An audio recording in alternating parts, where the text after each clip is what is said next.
Assalamualaikum warahmatullahi wabarakatuh, sahabat-sahabat semua, terutama mahasiswa sektor, praktisi, dan rekan-rekan semua yang berkaitan dengan proyek.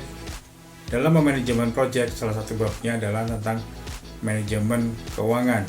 Manajemen keuangan ini sangat penting karena ini salah satu denyut nadi dari proyek. Yang kita bahas sekarang adalah tentang perencanaan keuangan proyek.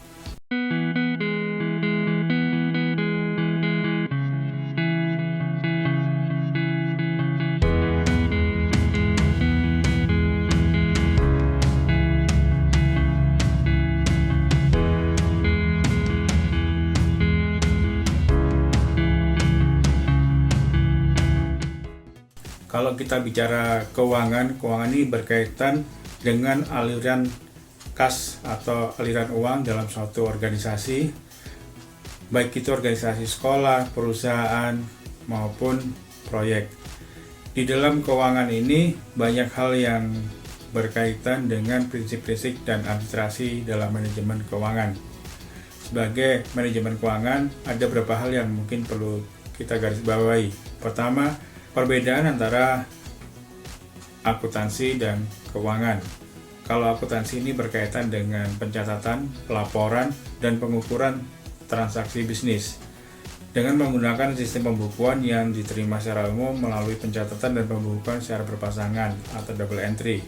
Secara singkat, kalau akuntansi ini bisa dianggap sebagai proses pengumpulan data yang berkenaan dengan pencatatan dan pelaporan yang akurat, sedangkan untuk keuangan adalah proses manajerial dan yang paling penting adalah dalam proses pengambilan keputusan. Kemudian secara umum perbedaan antara ekonomi dengan keuangan.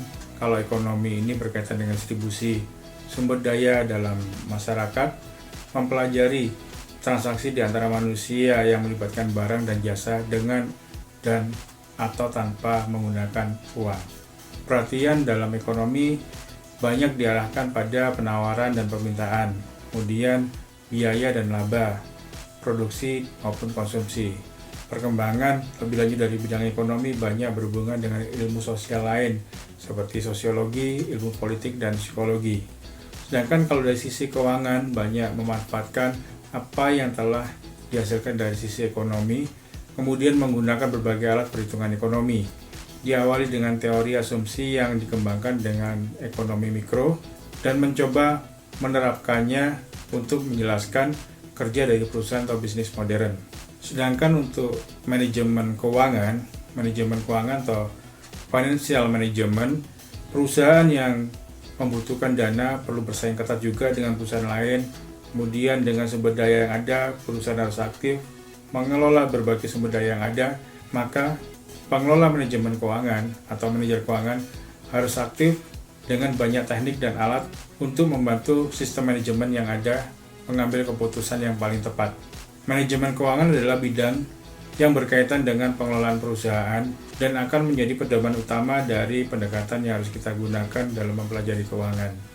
Berkaitan dengan proyek, maka perlu dilakukan identifikasi kebutuhan keuangan proyek.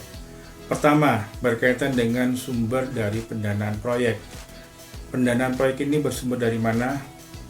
Apakah itu dari semisal pinjaman, dari modal sendiri, dari bantuan, atau kombinasi, misalnya ada yang dari pinjaman, ada juga yang dari modal sendiri. Selain itu juga bisa dikombinasikan dengan beberapa hal keuangan yang didapat, semisal dari laba yang ditahan, dari uang hangus, juga bisa dari uang muka dari owner atau customer.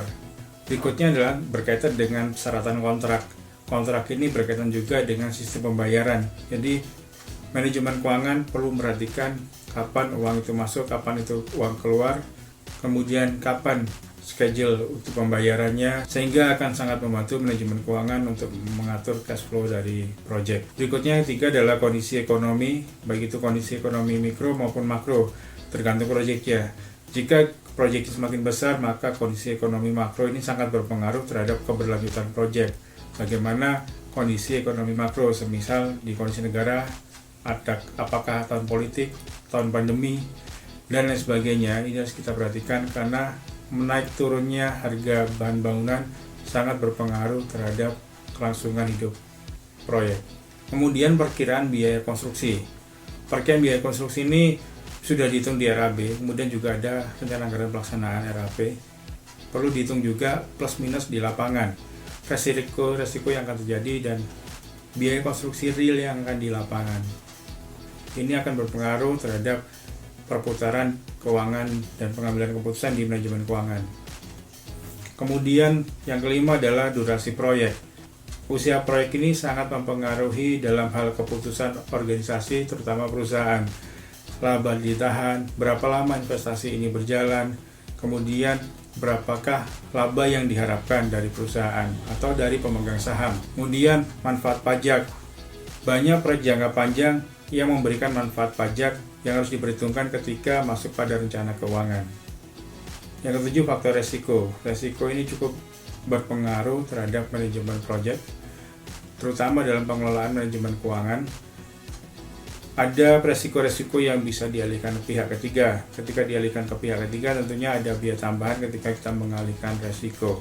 Selain itu juga ada berkaitan resiko yang tidak bisa dihindari, semisal resiko yang berkaitan dengan tahun politik, resiko berkaitan dengan undang-undang, resiko dengan teknologi, resiko yang berkaitan dengan force majeure, dan lain sebagainya. Kemudian, hal yang tak kalah pentingnya adalah penasihat keuangan. Kontraktor dalam skala besar juga membutuhkan penasihat keuangan, terutama berkaitan dengan investasi jangka panjang, terutama juga berkaitan dengan pengembalian modal, nilai investasi, dan berapa lama modal yang diinginkan kembali. Demikian beberapa identifikasi yang berkaitan dengan kebutuhan keuangan proyek.